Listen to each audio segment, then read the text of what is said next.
Episode 12. Jesus warned, "Pray your flight isn't on the Sabbath."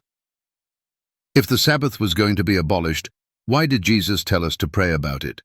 Long after many claimed the Sabbath would be nailed to the cross, Jesus gave a direct command to his followers, one that proves the Sabbath would still matter long after his death and resurrection.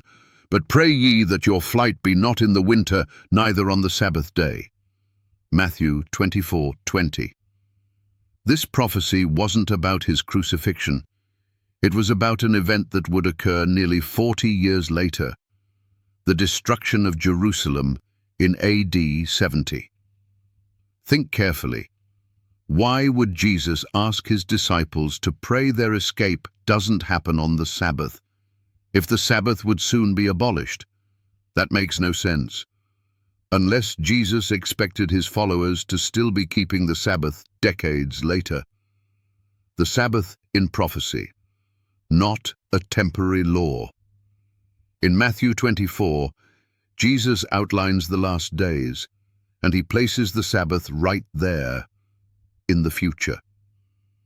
Jesus knew Rome would surround the city. He knew persecution would come. He knew his followers would still be observing the Sabbath, so much so that it could interfere with their ability to flee. If the Sabbath were going to be cancelled, Jesus would have said, "Don't worry, that commandment's about to be void." But instead, he said, "Pray that your flight not be on the Sabbath." 7. Unanswerable questions for Sabbath. Deniers. Why would Jesus instruct his disciples to pray about the Sabbath 40 years after his death if he planned to abolish it? Why didn't Jesus say, "Don't worry, the Sabbath won't matter by then"? Can a day that Jesus asked us to pray about be irrelevant? Why is the Sabbath included in a New Testament prophecy if it was part of the old law? Why didn't Jesus warn about fleeing on a Sunday? If Jesus saw the Sabbath as part of end-time events, shouldn't we? How can the church declare the Sabbath is done away when Jesus placed it in the future?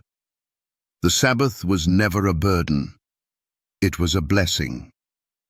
Some argue Jesus mentioned the Sabbath in Matthew 24 because travel was forbidden and it would be inconvenient. But the truth is, Jesus never said the Sabbath was a burden. Man-made traditions made it so. The Sabbath was made for man, and not man for the Sabbath. Mark 2:27. The Sabbath is not a hindrance to obedience, it's a sign of obedience. Jesus wasn't warning about avoiding the Sabbath. He was warning about the desecration of a holy day and the danger of being caught in flight on a day set apart for worship. The real reason modern churches reject Matthew 24:20. Because this verse destroys the idea that the Sabbath ended at the cross. It forces them to answer a hard question.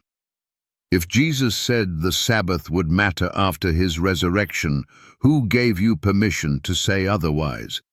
There is no honest way to read Matthew 24:20 and still claim the Sabbath was nailed to the cross. Jesus didn't abolish it. He upheld it in prophecy. Final thought. You can try to reinterpret the verse. You can twist it, ignore it, bury it under tradition. But the words of Jesus remain.